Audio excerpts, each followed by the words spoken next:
علماء کرام، ائمہ مساجد، مدرسین مدارس اسلامیہ، شعراء ذوی الاحترام، کس کس کا نام لوں، کس کس کو چھوڑ دوں؟ جو ذرہ جس جگہ ہے وہیں آفتاب ہے۔ معزز سامعین کرام، اسلامی رشتے کی ماں اور بہنوں، السلام علیکم ورحمۃ اللہ وبرکاتہ۔ الحمدللہ رب المشرقین ورب المغربین، والصلاة والسلام علی سید الکونین وعلی آلہ واصحابہ فازوا فی الدارین، اما بعد فاعوذ باللہ من الشیطان الرجیم، بسم اللہ الرحمن الرحیم۔ قال اللہ تبارک و تعالی فی القرآن المجید والفرقان الحمید،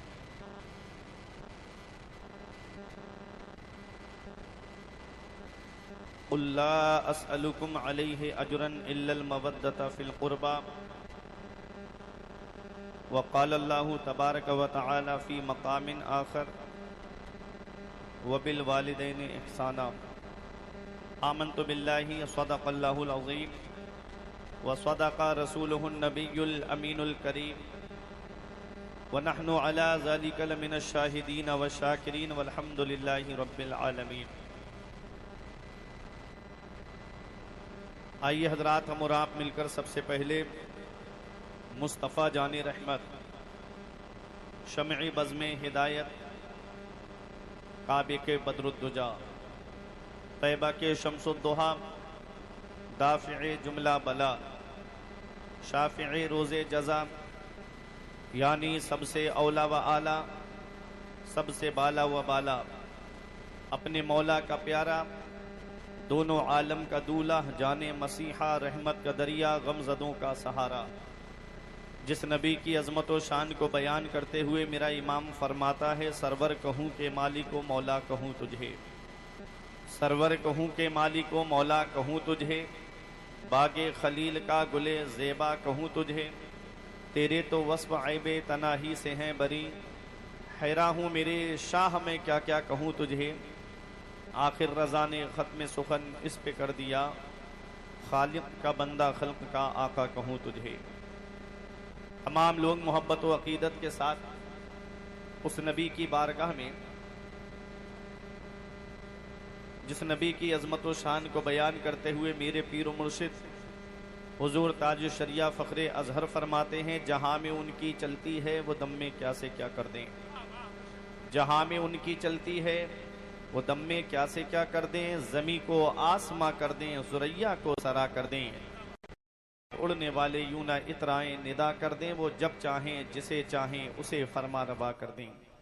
عام لوگ محبت و عقیدت کے ساتھ گنبد خضرا کی جانب لو لگا کر درود پاک کی ڈالیاں محبت کی تھالیوں میں اس امید پر سجا کر پیش کریں کہ زمانے سے مسلسل درد صبح و شام ملتا ہے، درود پاک پڑھ لیجئے بہت آرام ملتا ہے۔ پڑھیے بآواز بلند، اللہم صلی علی سیدنا و مولانا محمد وبارک وسلم، صلاۃ و سلاما علیک یا رسول اللہ صلی اللہ تعالی علیہ وسلم۔ کافی وقت سے یہ پروگرام عظمت والدین کانفرنس جو نقیب اہل سنت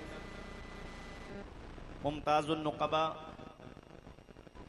بھائی فیضان رضا صاحب قبلہ کی نظامت میں اپنی کامیابی کی منزل کی طرف رواں دواں ہے، شاعر خصوصی، شاعر اہل سنت بھائی دلبر شاہی صاحب قبلہ کو آپ نے مکمل سماعت کیا۔ تھوڑی سی دیر آپ حضرات اطمینان و سکون کا دامن مضبوطی سے پکڑ کر رکھیں اور قلب پاکیزہ آپ کا اس تصور سے لبریز ہو کہ ہم جنت کی کیاریوں میں سے ایک کیاری میں بیٹھے ہیں۔ قابل مبارکباد ہیں بانی جلسہ جنہوں نے اس پروگرام کو سجایا ہے، محمد حسین مرزا بھائی۔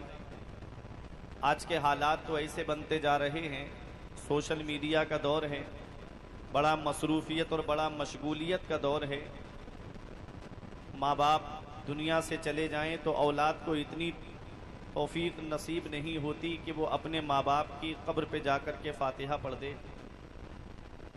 چند سالوں میں اولاد ماں باپ کو بھول جاتی ہے، لیکن یہ قابل مبارکباد ہیں کہ جو عظمت والدین کانفرنس کرا کر کے فرما بردار بیٹا ہونے کا ثبوت پیش کرتے ہیں۔ بڑے اچھے اشعار آپ نے سنے، کوئی زیادہ لمبی چوڑی تمہید نہیں ہے، کوئی زیادہ لمبی چوڑی تقریر نہیں کرنا ہے۔ ایک چھوٹی سی گزارش ہے، جو ہمارے بزرگ، ہمارے عزیز، ہمارے نگاہوں کے سامنے جو پیچھے بیٹھے ہوئے ہیں، اگر ہو سکے ان کو پریشانی نہ ہو تو جو کرسیاں تھوڑی آگے خالی ہو گئی ہیں، اگر آ کر کے ان کو پر کر دیں گے تو میرا بھی حوصلہ بڑھ جائے گا، اور آپ یہاں پروگرام سن کر کے جائیں گے تو ہو سکتا ہے کہ تقریر میں کوئی لفظ ایسا آپ کو پسند آ جائے کہ جس پر عمل کر لیں گے تو ہو سکتا ہے کہ قیامت کے دن وہ میرے لیے بخشش کا ذریعہ بن جائے۔ ایک شاعر نے کہا تھا کہ تیر کھا کر مسکرایا اصغر بے شیر نے، تیر کھا کر مسکرایا اصغر بے شیر نے، مسکرانے کا سبب سمجھا فقط شبیر نے۔ ایک بچے پر نشانہ وہ بھی چھپ کر دور سے، کون سا پھر تیر مارا ہرملا کے تیر نے۔ ایک بچے پر نشانہ وہ بھی چھپ کر دور سے، کون سا پھر تیر مارا ہرملا کے تیر نے۔ آج کی یہ کانفرنس دو موضوع سمیٹے ہوئے ہے، ایک ہے ذکر شہید اعظم اور دوسرا ہے عظمت والدین کانفرنس۔ کوشش کروں گا کہ مختصر سے وقت میں کہ آپ حضرات دونوں کے تعلق سے کچھ بیان سن کر کے یہاں سے جائیں۔ یہ اسلام کے جس حسین گلشن میں ہم سانسیں لے رہے ہیں، یہ اسلام اتنی آسانی سے ہم تک نہیں پہنچا ہے، اسلام بڑی پریشانیوں کے بعد ہم تک پہنچا ہے۔ ہم مسلمان ہیں، ہمارے باپ مسلمان، ہمارے دادا مسلمان، ایک اسلامی ماحول میں ہم نے آنکھیں کھولی ہیں۔ ہمیں اس اسلام کے لیے کوئی قربانی دینا نہیں پڑی، ہم کو اس اسلام کی خاطر کہیں کوئی پریشانی اٹھانے جانا نہیں پڑا۔ ہم نے اسلام کا سجا سجایا گلشن پایا ہے۔ اس اسلام کو پھیلانے کے لیے پیغمبر اسلام نے کتنی پریشانیوں کا سامنا کیا، آقا نے کتنی دقتوں کا سامنا کیا۔ وہ مکے کا دور اور شروع تبلیغ کا دور اگر آپ کی نگاہوں کے سامنے رکھ دیا جائے تو آپ کی آنکھوں میں آنسو آ جائیں گے کہ کبھی طائف کے میدان میں پیغمبر اسلام کے اوپر پتھروں کی بارش ہو رہی ہے، کبھی حرم شریف میں میرے آقا نماز پڑھ رہے ہیں تو اونٹ کی اوجڑی پشت پہ لا کر کے رکھ دی جاتی ہے، کبھی نبی کے راستے میں کانٹے بچھا دیے جاتے ہیں۔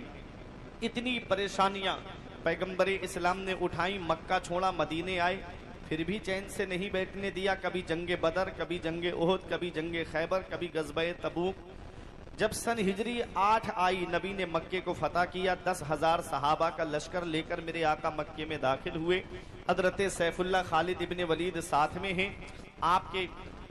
آپ کی زبان سے ایک لفظ نکلا، الیوم یوم الملحمہ، آج کا دن بدلہ لینے کا دن ہے، آج کا دن تو خوریزی کرنے کا دن ہے۔ جس نے ہمارے نبی کو ستایا ہے آج ان سے بدلہ لیا جائے گا۔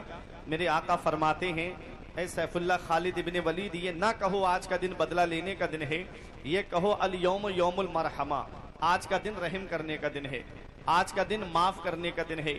پیغمبر اسلام نے سب کو معاف فرما دیا۔ میرے نبی نے فرمایا، تم میرے بارے میں کیا سوچتے ہو؟ سب نے ایک زبان ہو کر کہا کہ ہم نے آپ کو کریم ابن کریم پایا ہے، آپ سخی ابن سخی ہیں۔ تو میرے آقا فرماتے ہیں، آج میں تم سب سے وہی کہوں گا جو میرے بھائی یوسف نے اپنے بھائیوں سے کہا تھا، لا تثریب علیکم اليوم، آج تم سے کوئی بدلہ نہیں لیا جائے گا، تم سب کے سب آزاد کر دیے گئے ہو۔ اعلیٰ حضرت کی نظر پڑی تو پکار اٹھے، یہ وہی ہیں جو بخش دیتے ہیں، یہ وہی ہیں جو بخش دیتے ہیں۔ کون ان جرموں پہ سزا نہ کرے، دل کو ان سے خدا جدا نہ کرے، بے کسی لوٹ لے خدا نہ کرے۔ پیغمبر اسلام کے گھر میں کئی کئی دن تک چولہا نہیں جلتا تھا۔ حضرت عائشہ صدیقہ رضی اللہ تعالی عنہا سے کسی نے پوچھا کہ امی جان، چراغ میں ڈالنے کے لیے تیل کہاں سے آتا تھا؟ تو حضرت عائشہ صدیقہ فرماتی ہیں، اگر اس وقت ہمارے گھر میں چراغ میں ڈالنے کے لیے تیل ہوتا تو ہم چراغ کو جلاتے نہیں بلکہ اس تیل کو پی جاتے۔ ایسا دور بھی گزرا ہے، کئی کئی دن تک میرے آقا کے گھر میں چولہا نہیں جلتا تھا۔ اے لوگوں، ایک کھجور پہ گزارا ہوتا تھا۔ اس سے یہ مت سمجھ لینا کہ پیغمبر اسلام کسی چیز کے مالک و مختار نہیں ہیں۔ اعلیٰ حضرت فرماتے ہیں، وہ مالک کونین ہیں، گو پاس کچھ رکھتے نہیں، دو جہاں کی نعمتیں ہیں ان کے خالی ہاتھ میں۔ میرے آقا نے پسند فرمایا ہے اس چیز کو. صحابہ نے مشورہ کیا کہ چلو آقا کی بارگاہ میں نذرانے لے کر چلتے ہیں, کچھ تحفے لے کر چلتے ہیں. جب آقا کی بارگاہ میں آئے تو میرے آقا حضور صلی اللہ علیہ وسلم پر وحی نازل ہوئی. قرآن میں رب فرماتا ہے قل اے میرے محبوب اپنے ان امتیوں سے کہہ دو لا اسألکم علیہ اجرا, جو اسلام میں نے پہنچایا ہے, جو دین میں نے تم تک پہنچایا ہے, جو شریعت میں نے تم تک پہنچائی ہے, مجھے اس کا بدلہ نہیں چاہیے, مجھے اس کی قیمت نہیں چاہیے, مجھے اس کا معاوضہ نہیں چاہیے. الا المودۃ فی القربا, تم میرے اہل بیت سے محبت کرو, تم میرے گھر والوں سے محبت کرو. اہل بیت کی محبت. حضرت عبداللہ ابن عباس رضی اللہ تعالی عنہما عرض کرتے ہیں یا رسول اللہ, وہ آپ کے اہل مودت کون ہیں جن کی محبت ہمارے اوپر واجب ہے؟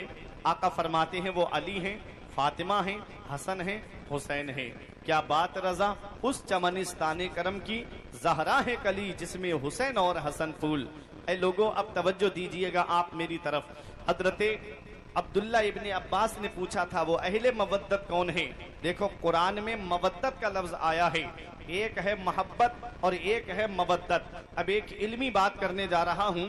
علماء تشریف فرما ہیں مودت کسے کہتے ہیں, محبت کسے کہتے ہیں؟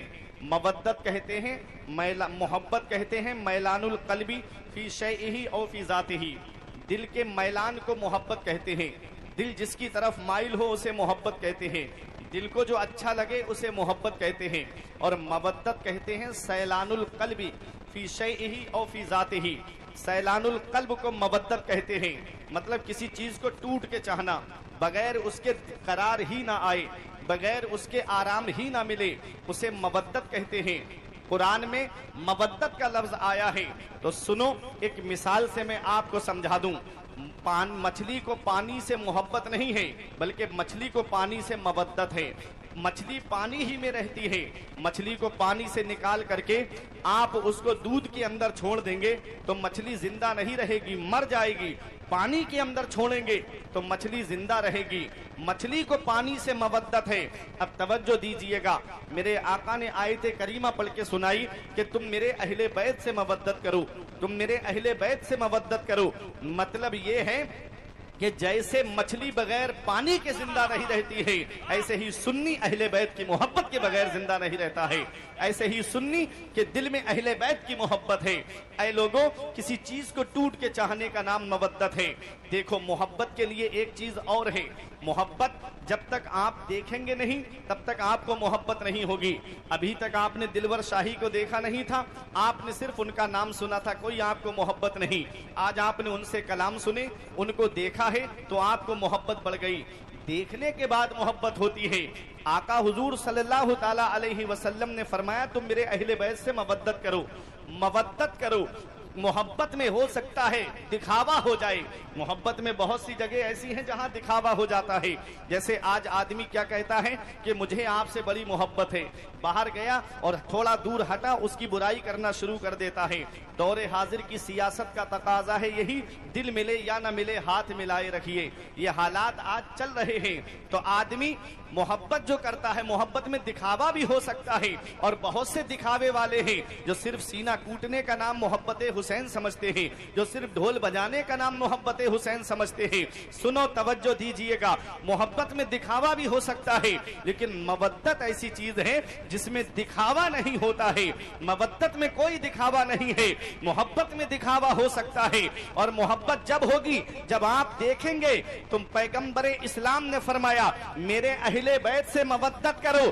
آج 1450 سال گزر گئے ہیں, آپ کے ذہن میں یہ خیال آ سکتا ہے کہ ہم نے حسین کو دیکھا نہیں ہے, پتہ نہیں حسین کا چہرہ کیسا ہوگا, پتہ ہم نے حسین کو دیکھا نہیں ہے, پتہ نہیں حسین کے ہاتھ کیسے ہوں گے, ہم نے امام حسین کو دیکھا نہیں ہے, پتہ نہیں حسین چلتے کیسے ہوں گے. ہو سکتا ہے کہ آپ کے ذہن میں یہ بات آ جائے کہ امام حسین کو ہم نے دیکھا نہیں ہے, اس لیے پتہ نہیں آقا حسین چلتے کیسے ہوں گے, بولتے کیسے ہوں گے.